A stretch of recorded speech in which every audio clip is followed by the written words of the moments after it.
The Islamic view of Jesus is that he was one of the great prophets of God. All revelations were conformity with the same message brought by all prophets.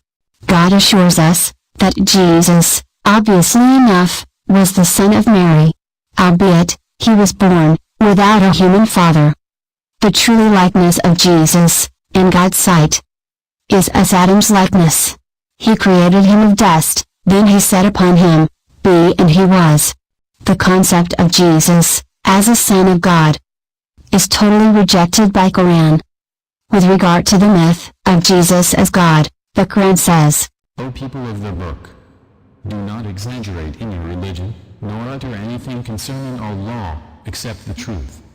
The Messiah, Jesus son of Mary, was only a messenger of Allah. Christianity teaches that Jesus was crucified.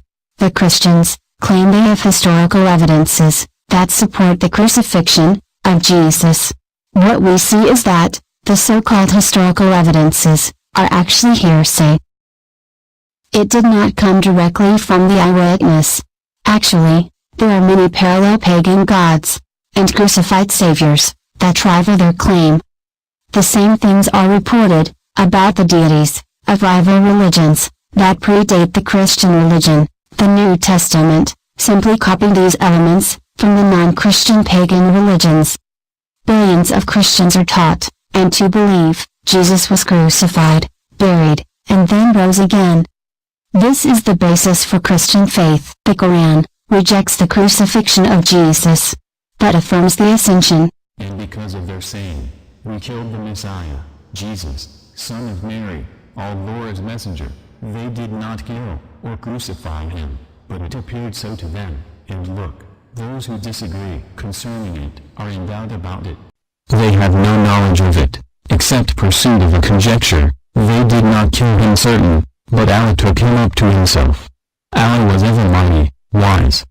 The crucifixion of Jesus is pure conjecture. There are enormous discrepancies, both among the Synoptic Gospels and that of John. These discrepancies reveal an interesting picture. The story is based on error. There is no mention of a ceremony of bread and wine at the Last Supper of Jesus by John. He made an entirely different claim. The disciples washed his feet, as an expression of love and respect. There is a similar discrepancy with regard to Jesus' arrest by the Romans. According to the claim, in the Synoptic Gospels, Judas Iscariot gave Jesus up by indicating him to the Romans. According to John, Jesus gave himself up. Who carried the cross is also unclear. The Synoptic Gospels write that a man, named Simon of Cyrene, carried it, whereas John maintains that Jesus carried it himself. The Gospels also describe the timing of the crucifixion differently. According to the Synoptic Gospels, it was on the second day of Passover. According to John, it was one day before the Passover. The Christian fiction of Jesus mentioned that before the crucifixion, he was stripped naked, and a prickly crown of thorns was placed on his head. He was led to Golgotha, where he was crucified. Scripture does not reveal the precise location of Golgotha. It simply states that Jesus' crucifixion took place outside the city of Jerusalem, though near it.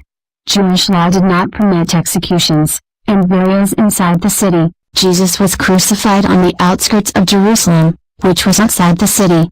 But Jesus made a prophecy, in Luke chapter 13 verse 33, that he will never die outside of Jerusalem.